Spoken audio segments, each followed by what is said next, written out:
Ms. Clark. They interviewed Ms. Coleman in April. That means that as of this date, we have more than 4 months that they have had to talk to these witnesses, and now we need extra time at the 11th hour for them to interview witnesses they've had access to, opportunity to talk to ad nauseum for more than 4 months, and in some instances 6 months.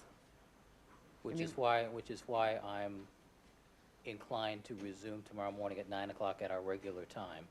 There are other motions we do need to conclude, however, at this point in time. And can we get a representation on the... All right, so your representation is Goulston and Vetrano based upon the interview. All right, good afternoon, Detective. Good afternoon, Your Honor. You're reminded, sir, that you were still under oath. Mr. Ullman, you may proceed. Detective Fuhrman, was the testimony that you gave at the preliminary hearing in this case completely truthful? I wish to assert my Fifth Amendment privilege. Have you ever falsified a police report? I wish to assert my Fifth Amendment privilege. Is it your intention to assert your Fifth Amendment privilege with respect to all questions that I ask you? Yes. Detective Fuhrman, did you plant or manufacture any evidence in this case? I assert my Fifth Amendment privilege. All right, based upon the witness's answers, the representation by his counsel, Mr. Munger. Your Honor, people make an objection to the last...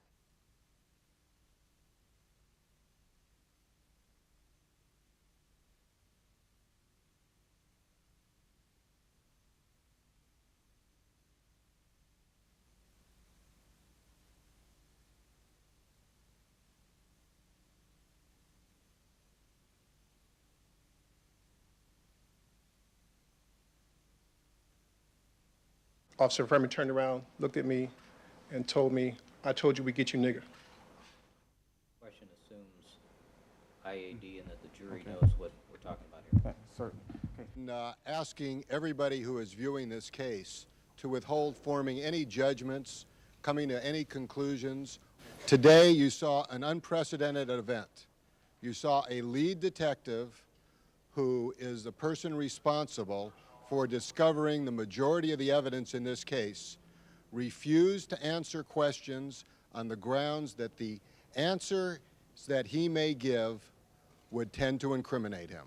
It's unprecedented in the history of jurisprudence. And so as we left to come down here, OJ Simpson had tears in his eyes as he thought about the juxtaposition of the various parties here. A lead detective who claims the Fifth Amendment on at least 3 questions today and would on every question. The most salient of those questions was, did you plant evidence in this case? He refused to answer that question on the grounds it might tend to incriminate him. What more does anyone need?